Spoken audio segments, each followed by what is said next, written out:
Broadcasting live. It's America's longest running talk show on computers. It's Computer America, bringing you the biggest names in technology with guest interviews, new products, and your emails. Listen live at computeramerica.com on any device around the world.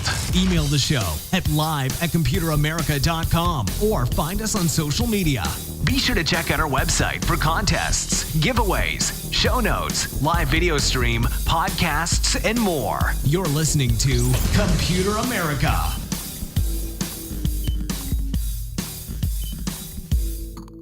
Hello and welcome into the Computer America Show. We are the nation's longest running, nationally syndicated radio talk show on computers and technology.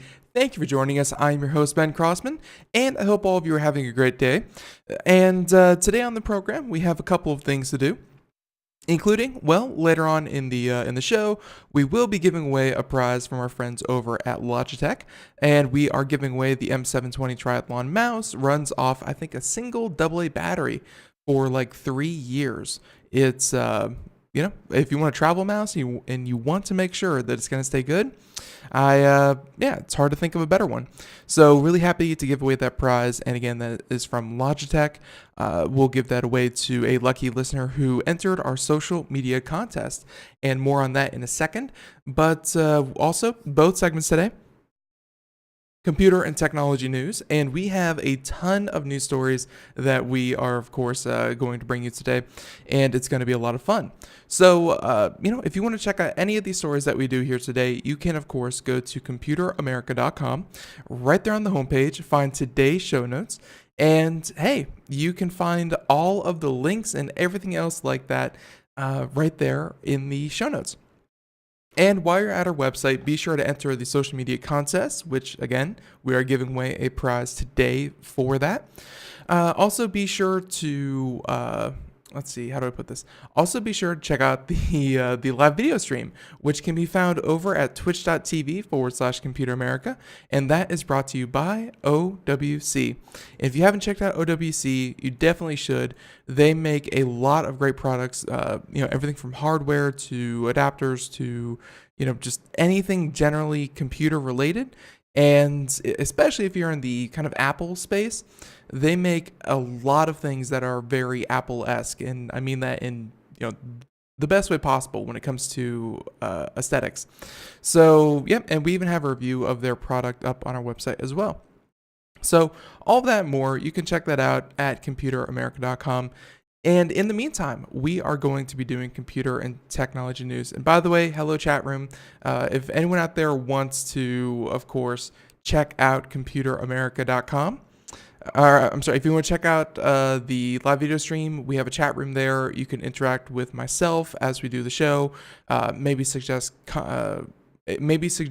articles to cover, something that we don't have. Or just, talk to the other folks in there. It's a lot of fun. Definitely recommend it. So, okay, with all of that being said, why don't we go ahead and jump right into computer and technology news? So, here we go.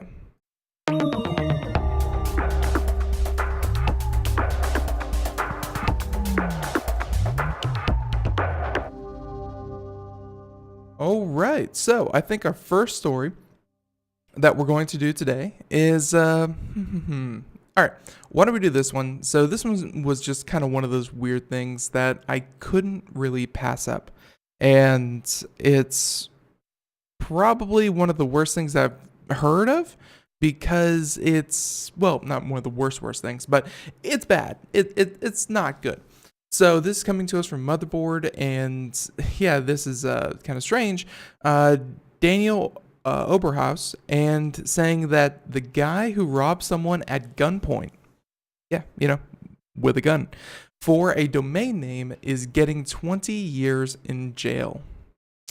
And he said how a meme and a failed armed robbery gave a whole new meaning to domain hijacking. So we're just going to breeze right through this one, but man, let's hope it was at least a good domain name. So on Thursday, 43-year-old Iowa man Sherman Hopkins Jr. was sentenced to 20 years in prison for attempting to forcibly steal a domain name from another man at gunpoint in 2017. So this happened last year, just sentenced yesterday. And yeah, don't rob people at gunpoint. I feel like I shouldn't have to say this, folks. But saying that, domain hijacking, as we know it, is when you illegally gain control of another person's website, and it's quite common. It's not hard, especially for like WordPress sites or things like that. People have outdated plugins, they don't have very secure passwords, and people take over websites, they deface them, and then they restore them from a backup, and life goes on. But this is the first time someone has attempted to steal a domain name at gunpoint, or at least that we know of. You only know about the ones who got caught. But last June, Hopkins broke into a home of 26-year-old Ethan Deo in Cedar Rapids. And he said that he demanded that Deo to log onto his computer and transfer the domain name for doitforstate.com. doitforstate.com to another account.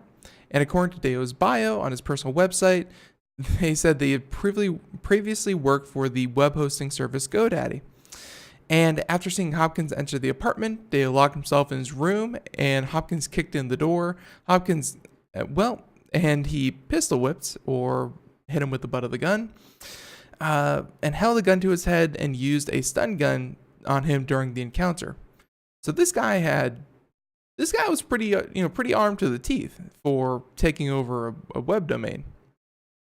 So he said that while he attempted to wrestle the gun away from Hopkins, Deo was shot in the leg, but he eventually gained control of the firearm and shot Hopkins multiple times in the chest.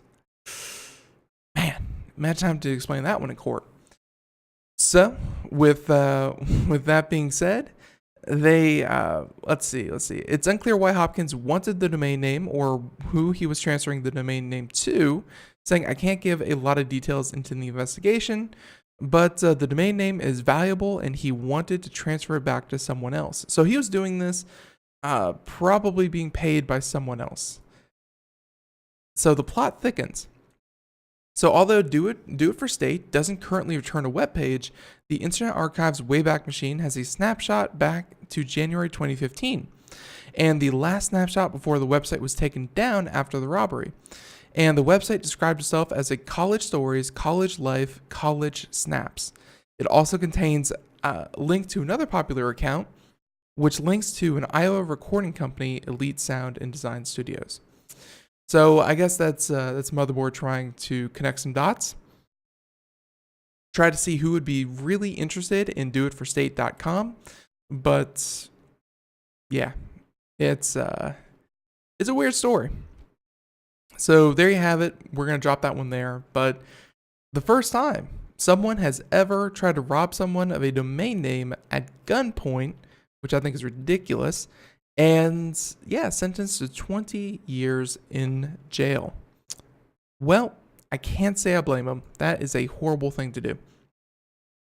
All right, so let's go to maybe not the most upbeat and cheery article that we're going to do today, but still one of the more interesting.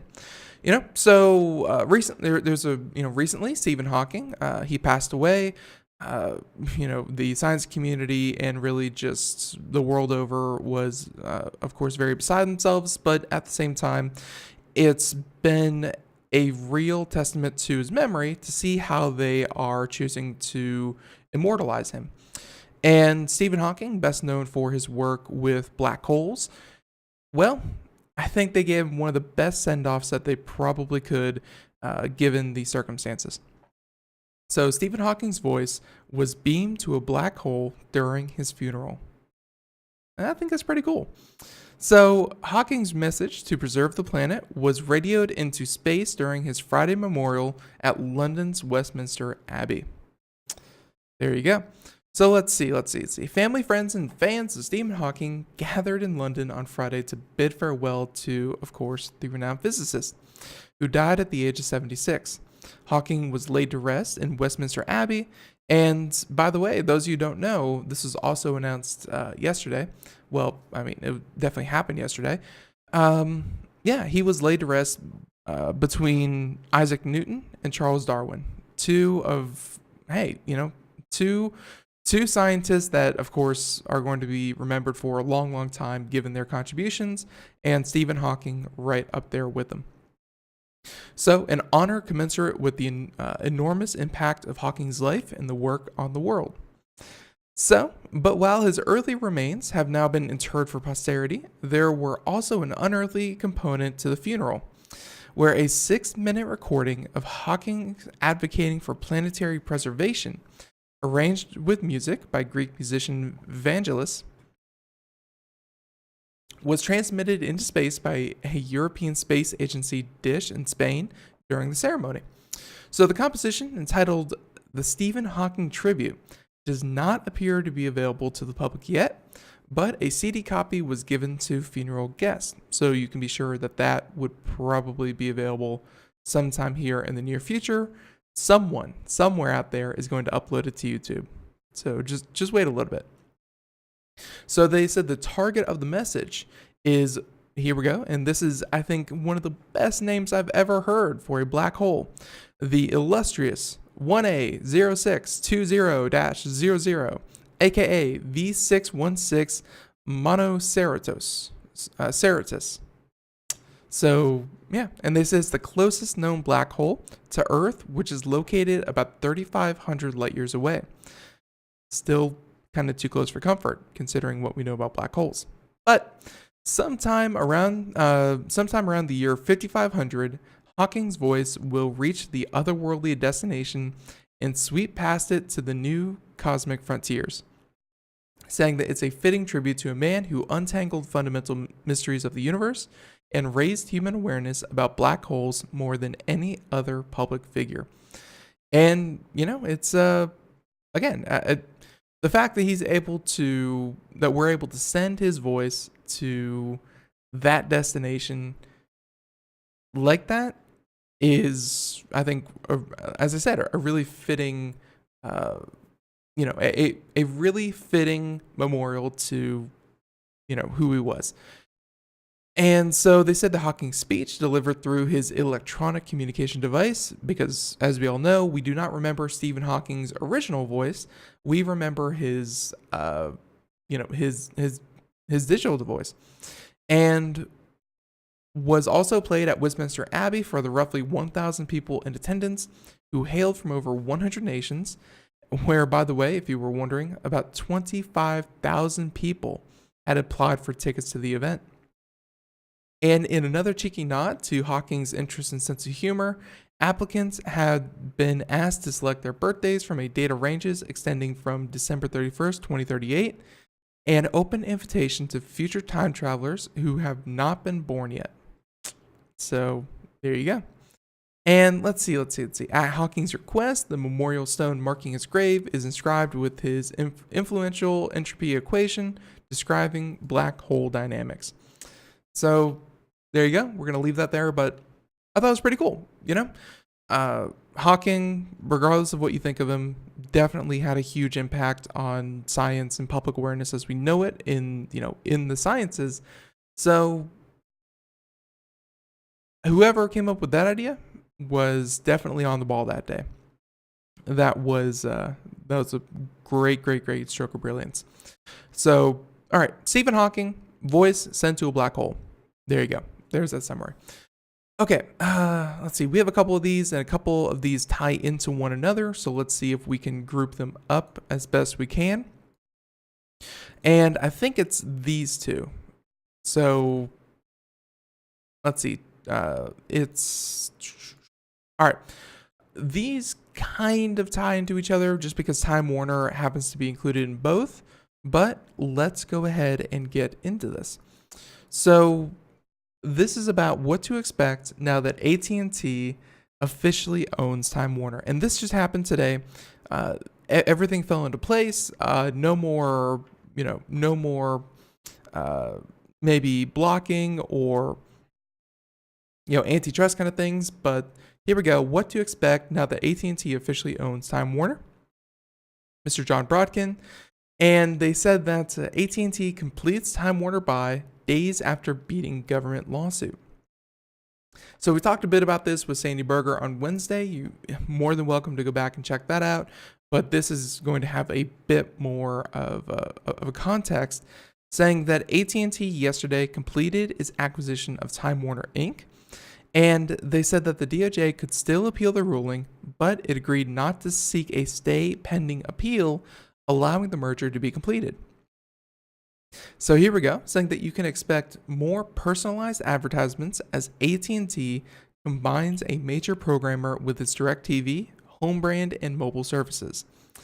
So right there, right out of the gate, they're saying what you can expect are more personalized advertisements because, hey, access to more data.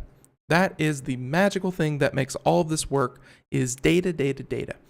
So by adding Warner Brothers, HBO, and Turner to AT&T's TV and broadcasting service, let's see, there we go. Yeah, so by adding Warner Brothers, HBO, and Turner to AT&T's TV and broadband services, the combined company will bring a fresh approach to how the media and entertainment industry works for consumers, content creators, distributors, and advertisers. That was again the quote.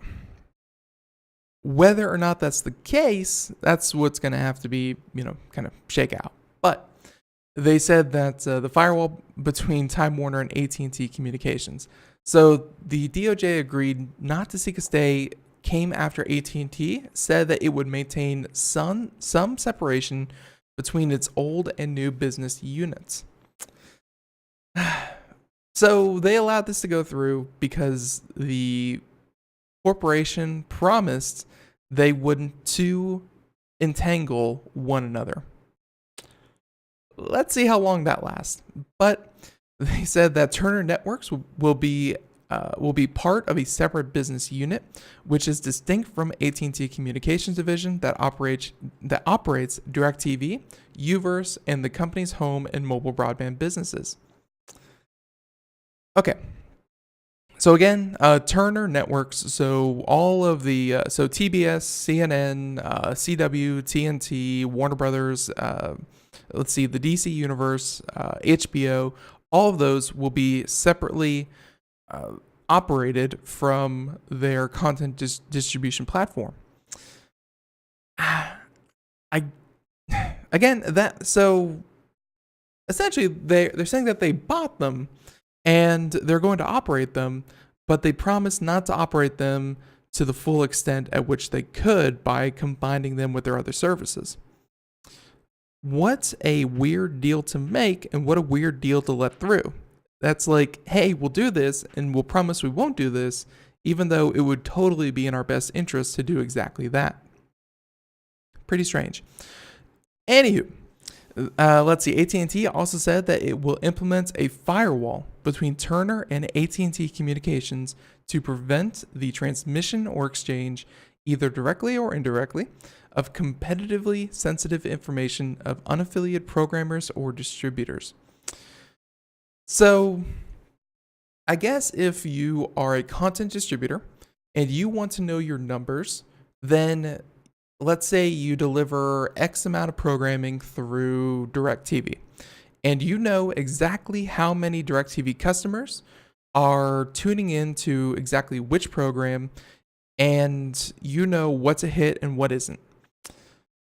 Maybe that would give them an edge in either greenlighting new content or in beating advertisers who want to advertise on different platforms because, hey, you can say, listen, we own The Big Bang Theory, and we know that on our networks, it's doing much, much better than it is on other networks because we have the numbers.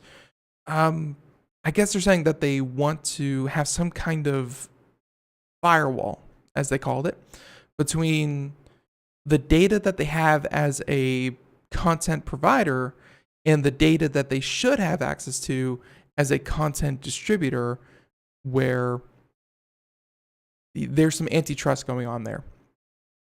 Honestly, these are a lot of self-imposed rules with very little oversight that I can imagine. Like really, unless you have the FCC or the FTC embedded in this organization to really make sure this doesn't happen, at best, we're expecting them to keep their word. And at worst, we're telling ourselves a pretty convenient lie that they won't do this because they said so. Little sketchy. So that separation won't prevent AT&T from using customer data gleaned from its broadband and TV services to sell more targeted ads, though. And that's the other thing, is that they're going to be able to use the data that they collect, at least from their content distributed. They're going to be able to use that to target ads. So if they know that a certain demographic for a certain show is much more popular than they first thought, then they will use that data to adjust advertising and give you more targeted ads. Internet users would have to opt out of targeted ads because last year, Congress prevented implementation of privacy rules that would have required home internet and mobile broadband providers to get customers opt-in consent before using their web browsing histories for advertising. So, key part here, if you are an AT&T or DirecTV user, you have to go in and opt out of having your data collected, including broadband services. So if you are an AT&T broadband, I believe it's AT&T Uverse, if you have Uverse, you have to go into your settings and opt out of having AT&T monitor your web traffic so that they can better target you with ads. So I remember when that happened last year, it was a huge blow for privacy advocates, but regulatory capture, it's a great thing. So AT&T said that it will have an advertising and analytics division that provides marketers with advanced advertising solutions using valuable customer insights from AT&T, AT&T's TV, mobile, and broadband services, combined with extensive ad inventory from Turner and AT&T's pay TV services. So they said that, and that was when the merger completion announcement. And let's see. They said that it's been given, AT&T's media business and, Time Warner will become AT&T's media business and be given a new name. So we'll see what happens, but we'll see. Hey, and don't forget that HBO is now part of this whole package as well. So let's see. How about we do, it wraps up here saying that AT&T, Verizon, Comcast expand into new businesses.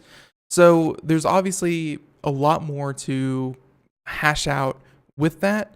And as I said before, one of these articles actually, kind of meshes at the same time because Time Warner Cable and Time Warner, they had two different properties. They split and they were sold off to two different companies, one AT&T, the other Charter.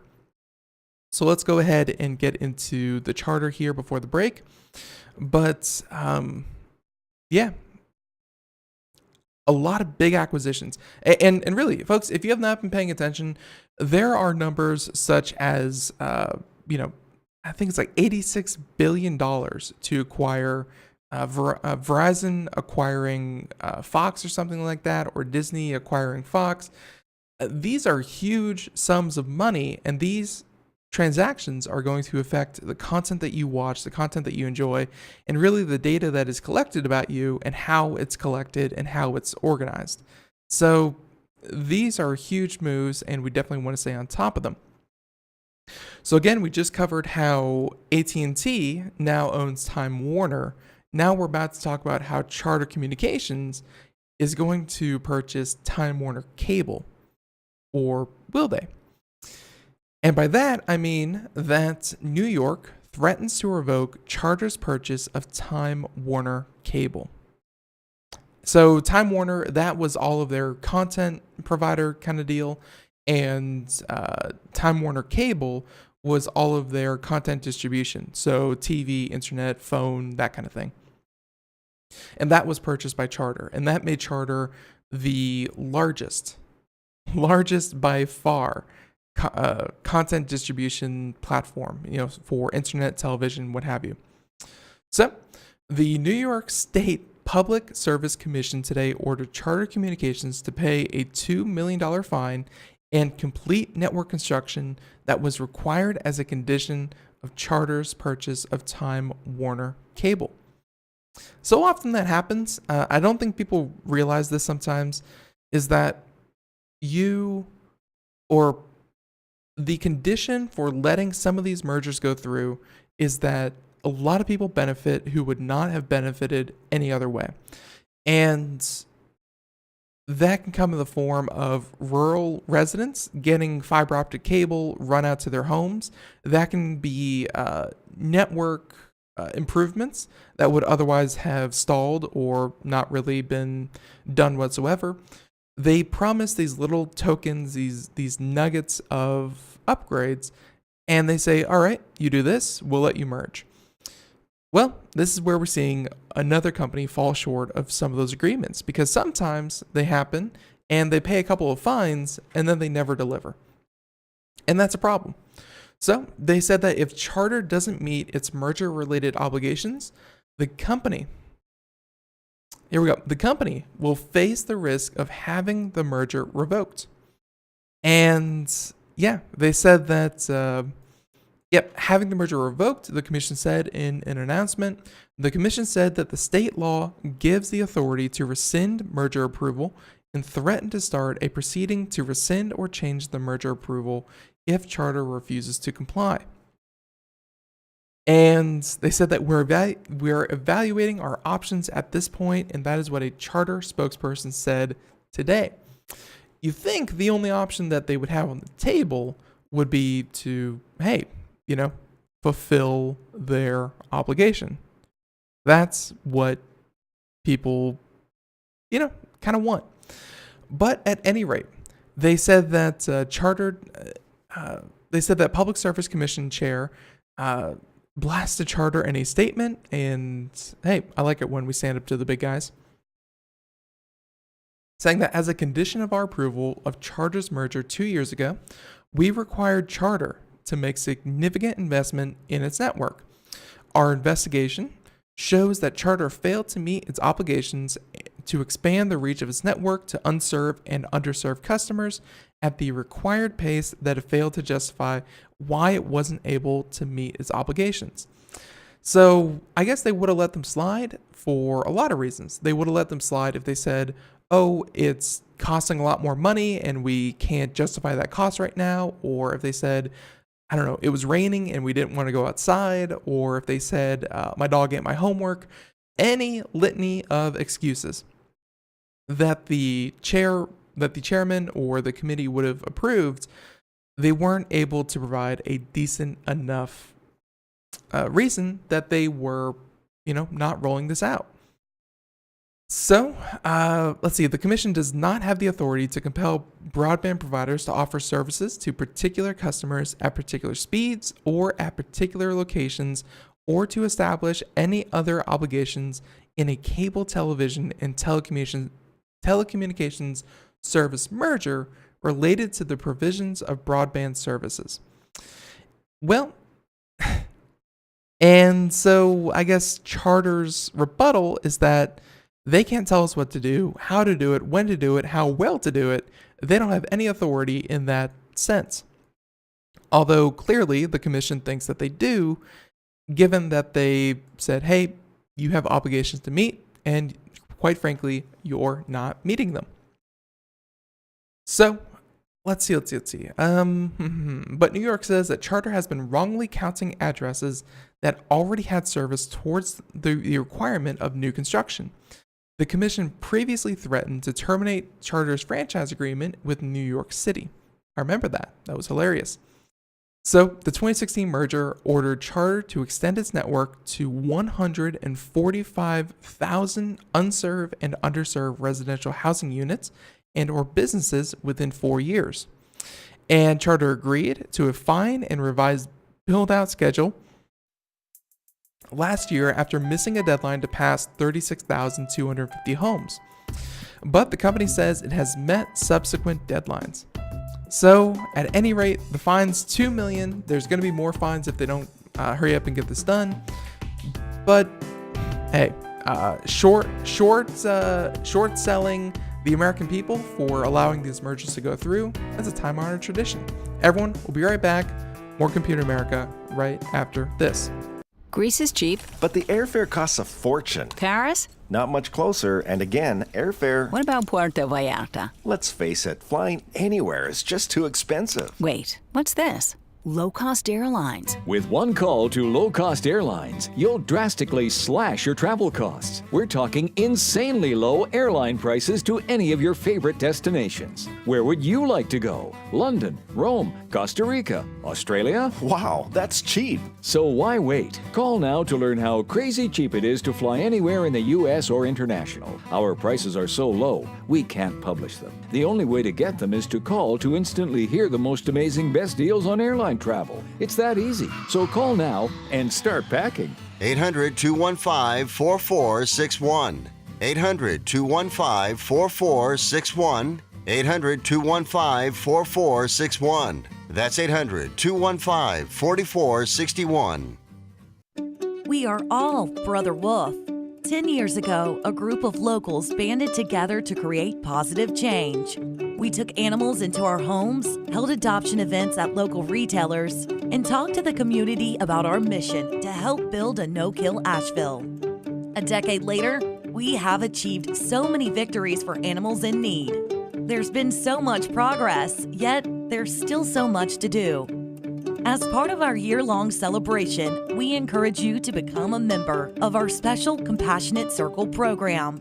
With a monthly donation of $10 or more, you will have behind-the-scenes access to the work we are doing at Brother Wolf. Our goal is to reach 1,000 members because we receive no government funding.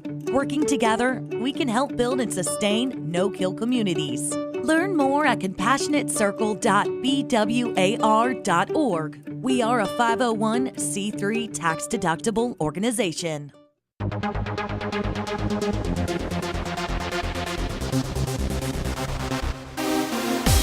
And welcome back to the Computer America Show. It is 32 minutes past the hour as we continue on here. And folks, we are going to go ahead and let's see.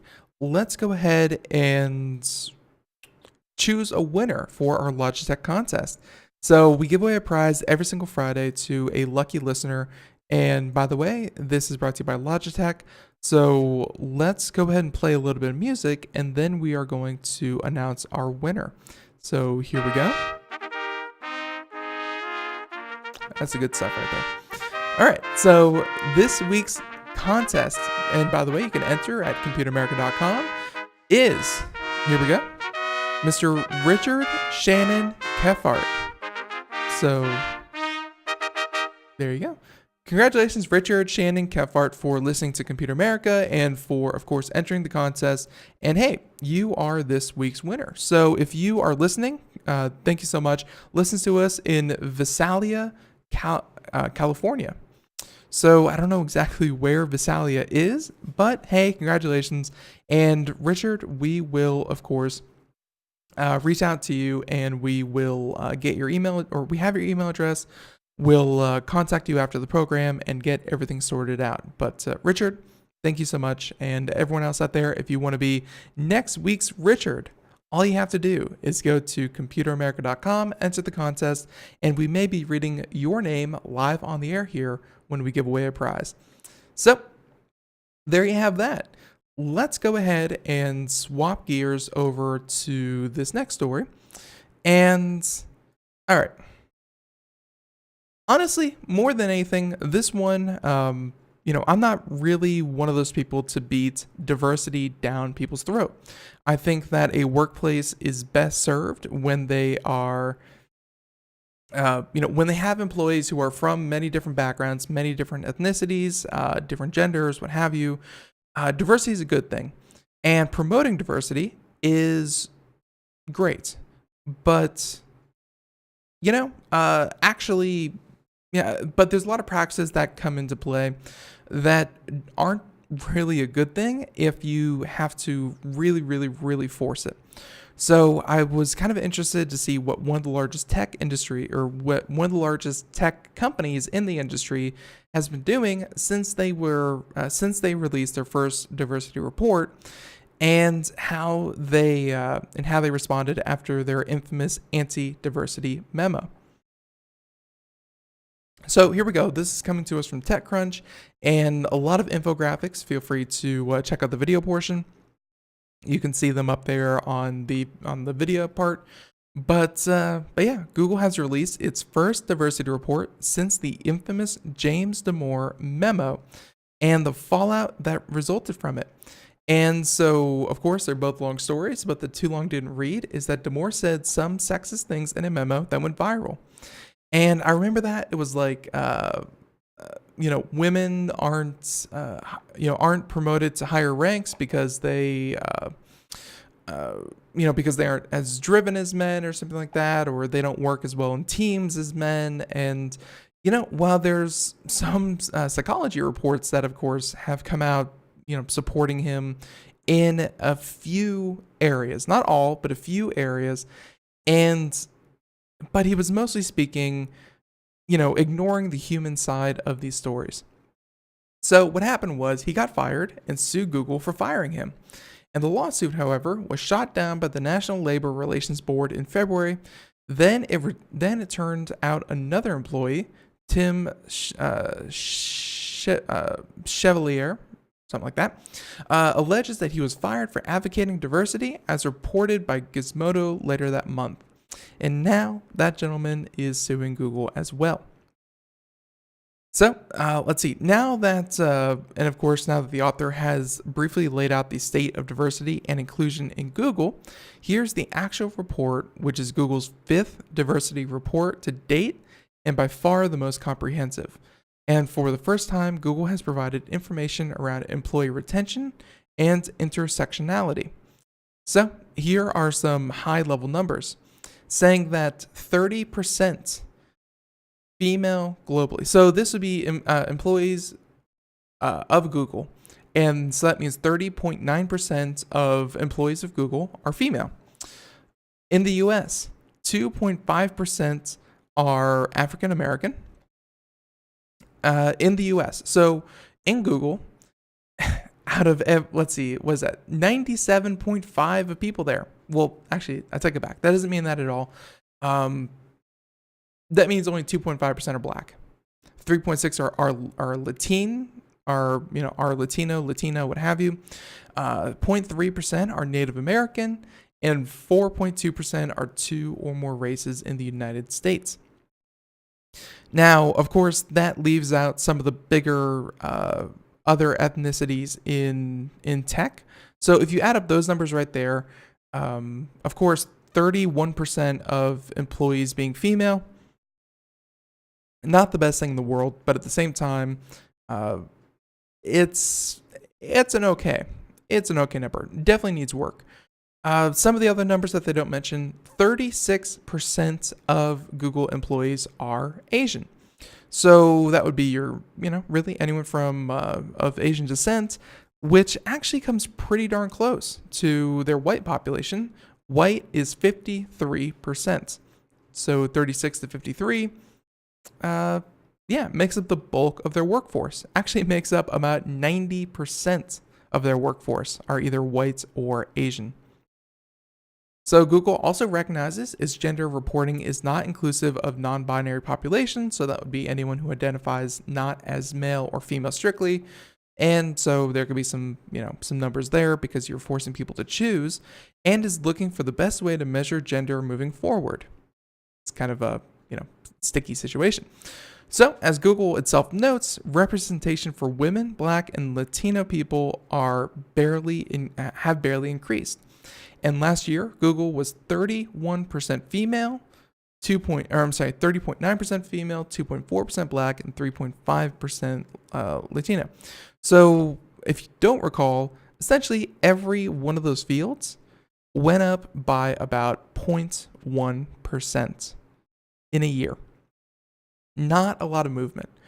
But, there's a lot of people out there who are not really beating that drum of social, social justice. Everything has to be in complete balance. Everyone should be a complete mix of every other thing. And I think a lot of people out there really truly believe that you should hire the best person for the job. And while there are some innate racism, sexism that we have definitely seen over the past couple of years, just looking at the Me Too movement and things like that, there's definitely a certain level of favoritism that goes into play. But I don't think anyone is looking at, let's say, a white male with a great resume and saying, don't hire that person. Even though they are the best candidate for the job, they don't look like the person we want to hire. No one wants that level of racism, but by the same token, there's got to be at least some diversity in there, because it's inertia. The status quo would try to maintain itself, and it's a fact of life that if just let things go the way they were, things would probably stay the same, with a large majority being male and a large majority being white or Asian. So here we go. Moving forward, Google says its goal is to reach or exceed the available talent pool in terms of underrepresented talent. But what that would actually look like is not clear, where in an interview with TechCrunch, Google VP of Diversity and Inclusion, Daniela Brown, told the reporter that Google looks at skills, jobs, and census data around underrepresented groups graduating with relevant degrees. And still, she said she's not sure what the representation number would look like if Google achieved that. In a response to what a job well done would look like, Brown said, quote, "You know as well as we do that it's a long game. Do we ever get too good? I don't know. I'm optimistic we'll continue to make progress. It's not a challenge we'll solve overnight. It's quite systemic. Despite doing it for a long time, my team and I are really optimistic that this is possible." Again, that was a quote by Google's diversity hiring person. So, and I think what they're trying to say there is what I was saying earlier. They're not going to hire people of different colors, races, genders, what have you, simply because they need to look good on a form somewhere. They're looking at the talent pool. They're looking at people who graduate with a certain set of skills, and they're making sure that their hiring includes those that are eligible. They're not looking at the population in general. They're looking at the population of people who graduate from college with, IT degrees or computer science degrees, and then they're hiring from that pool, not from the society at large. So, which I think is a pretty safe thing to say, and a pretty good way to go about it, because this is not going to look like a perfect one-to-one representation of the Census Bureau for the United States. This should look like a pretty relevant correlation between those who graduate with degrees in this field versus those who, those who are not qualified. So they said that a clear low light, obviously, in the data is the attrition for Black and Latin men and women in the United States. That's an area where we're going to be laser focused. So she added that some of Google's internal survey data shows employees are more likely to leave when they report feeling like they're not included. And that's why Google is doing some work around ally training and what it means to be a good ally. So, although to be fair and not, to be realistic, the real part of that actually has to do with the way the tech industry works. What's happened over the past decade or two is that you don't stick with a company for life. You do not give your undying allegiance to a company and they'll take care of you and they'll make sure you are promoted, you're compensated, blah, blah, blah. Instead, what we're finding more and more people are doing are they're going to a company, working there for 2 to 5 years, getting a bunch of new skills, getting new training, increasing their value as a worker, and then they jump ship to another company they receive a very sizable increase in salary, and they stick with them for 2 to 5 years, and then they jump ship because they have new skills, they have more experience, they're more valuable as an employee, and they jump and they jump and they jump and they jump. And that's where we see people really making the most of their talents and the most out of their money, is that they, you don't stick to Google. You don't stay in Google for 20 years. Only the higher ups really do that. We've seen this time and time again, where if you're a data scientist, if you are someone who works on their self-driving cars, if you have some experience in a specialized project of Google, you jump ship and you go join a startup. And then you get a bunch of funding. That startup gets purchased by, ironically enough, someone like a Google. And then you jump ship, and then you keep jumping around until you get the pay that you're looking for. That's not true in all fields. Remind you, I'm not talking about coal miners, truck drivers, things like that. I'm talking about in the tech industry. This is what is considered kind of best practice as an employee. So they said that from an attrition standpoint, where Google is doing well is around the retention of women versus men, saying that it turns out that women are staying at Google at higher rates than men, both technical and non-technical areas. Where meanwhile, Brown has provided bi-weekly attrition numbers to Google CEO and his leadership team since January in an attempt to intervene in potential issues before they become bigger problems. So again, that's not really a Google problem. That's an everything problem. Women are more likely to stay in jobs than men are. That's not biased. That's not sexist. That is simply the way that women operate compared to men in the workforce. It's changing, just like for men, it's changing not to stick with one company. It's changing for women as well, but at a slower rate. So there you have it. And, one more chart just to show the overall U.S. Census in 2018. But yeah, we're going to go ahead and leave that there. Let's just say that Google, for, in a couple of different areas, having said some pretty stupid things when it comes to diversity and diversity hires. Obviously, they're doing it the way Google would do it. They are mining so much data from their own employees and from, everyone else, that they're going to have all the numbers on their side before they make any decision.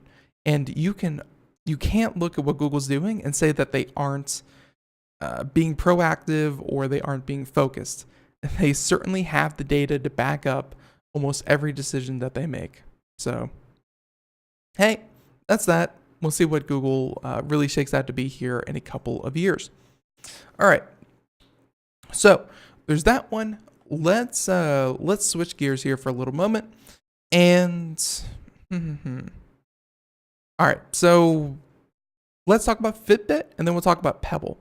And so both of them are smartwatches.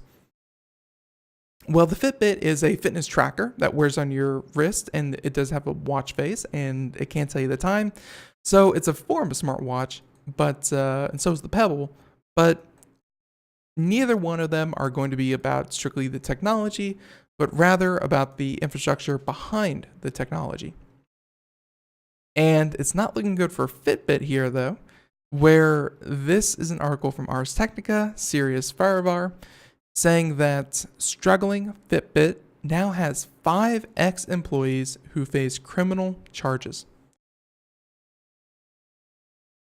Not a good thing. Not a good thing at all. So in 2017, Fitbit said federal criminal investigation into company was without merit.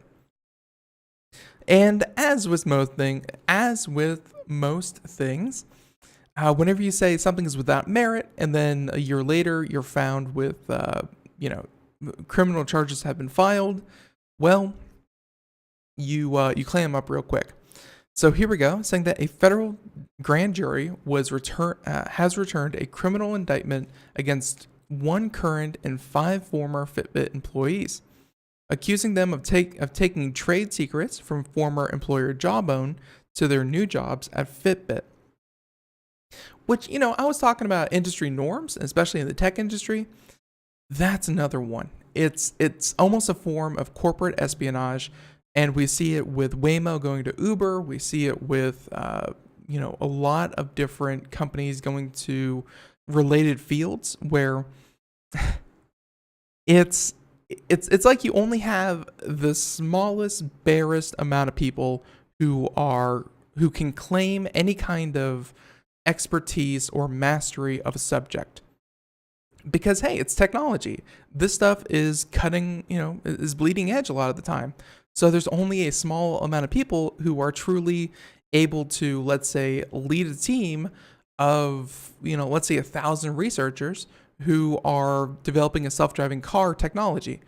There's only a handful of people on this planet that can do that altogether. It's not like something you can go to school for because, hey, there's not even a class in it. So it seems like when people jump ship from one company to another in related fields, they tend to take what they were doing before and giving it to their new employee, which is a no-no, but it's pretty common. So Jawbone went out of business as of July 2017 and is currently undergoing liquidation proceedings.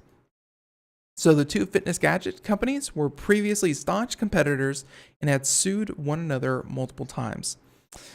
And on its own, Fitbit has its own problems as well, where the company's stock has collapsed since its 32.50 per share debut on the New York Stock Exchange 3 years ago, and today is trading at about $7.42. So obviously not good. Its debut was much, much higher than the true valuation of the stock. Fitbit has lost more than $380 million from 2016 through 2017, wiping out its two earlier profitable years. Its numbers of devices sold has plummeted from 22.2 million to 15.3 million in 2017. So in just 1 year, it dropped about 7 million units. And hey, you can be sure a lot of that has to do with the Apple Watch. So they said that this is not the company's first brush with federal authorities, where Jawbone said in a California state court filing that Fitbit was facing a criminal probe into its behavior as well, probably anti-competitive behavior. So, let's see. So, yeah, and let's go ahead and skip ahead a little so we can get into the other story as well. But let's see. Let's see. So a spokesperson for the U.S. Attorney's Office in San Francisco told ours that due to a clerk's office issue, the indictment would not be available until Friday, i.e. today, in a trade secret misappropriation case brought by Jawbone and the International Trade Commission in 2016 that involved the same individuals, a federal administration law judge, during a 9-day trial on the merits found that no Jawbone trade secrets were misappropriated or used in any Fitbit product, feature, or technology. So, yep, in the past, they've been able to beat lawsuits like this, but now we have another one about, if they actually took secrets from Jawbone and brought them to their new jobs at Fitbit. Again, they were found not guilty in the past, but that doesn't really mean that they, that they can get away with it forever, or at least if they're guilty, they're guilty, and they're going to find out. The only thing that they kind of have going for them, and it's a kind of a mean thing to say, but the only thing they have going for them is that Jawbone is once again going through liquidation proceedings. So Jawbone as a company really doesn't have much skin in the game if they are looking to really beat down this lawsuit. So, yep, that's Fitbit. So that's one fitness tracker. And now the other one, this is just a quick story, but it's smartwatch S, kind of a computer that wraps around your wrist kind of news. But Pebble smartwatches could get a new lease on life with Rebel.io. So we know Pebble. Pebble was a massively successful Kickstarter campaign, and the company behind it still went under. They were producing what we now would probably look at as pretty childish or, pretty primitive smartwatch technology, but it was one of the first of its kind, and it was hugely, and it went viral, and it still went under. Well, now it looks like Pebble, which was purchased by Fitbit, and really, I think Pebble was purchased by Fitbit and all of its users, but the smartwatches themselves were to be discontinued here very, very shortly. Well, a new service called Rebel, instead of Pebble, Rebel with an R.io, is looking to give them new life. So with support for Pebble devices scheduled to end in a couple of weeks, a group of developers interested in extending the platform is reaching out to users, asking them to set up new accounts with Rebel. And according to the team, quote, "Our present focus is on replacing key pieces of the Pebble ecosystem, which include the App Store, the firmware, and the mobile apps." Pebble founder and former CEO tweeted out a link to the page, imploring users to link their accounts and backup settings before Fitbit's scheduled shutoff on June 30th. So Fitbit purchased Pebble and all the customer database and all that kind of thing, but they're shutting down the Pebble smartwatch ecosystem. Like the servers that run it and all the data that its users had collected on themselves, all that stuff is going away because they have no interest, or Fitbit has no interest in selling the Pebble smartwatch. They just wanted the patents so that they could then throw them into their own products. So here we go. The bad news, though, is that the team does not expect to have its replacement for Pebble Web Services backend completely up and running by then. So whenever things are ready to go, switching over should require just clicking a link, and the plan is to offer basic data services for free while charging for weather and dictation to fund the operation. I don't know if that's enough to get people to pay, but all the current details are on the site and the FAQ, so it's not so if you know someone who is still rocking one of the original Pebble devices, maybe you can get them to switch over before it's too late. And we'll have a link to this in the show notes, but yeah, it's something I wish in technology it happened more whenever defunct projects or projects that are ended, shut down, closed, shuttered completely are picked up by community members. So I wish the best of luck to them.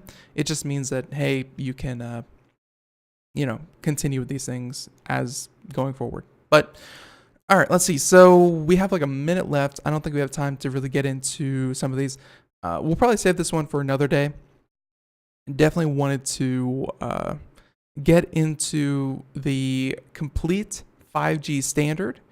And yeah, so this was everything that goes into a 5G connection, what constitutes 5G.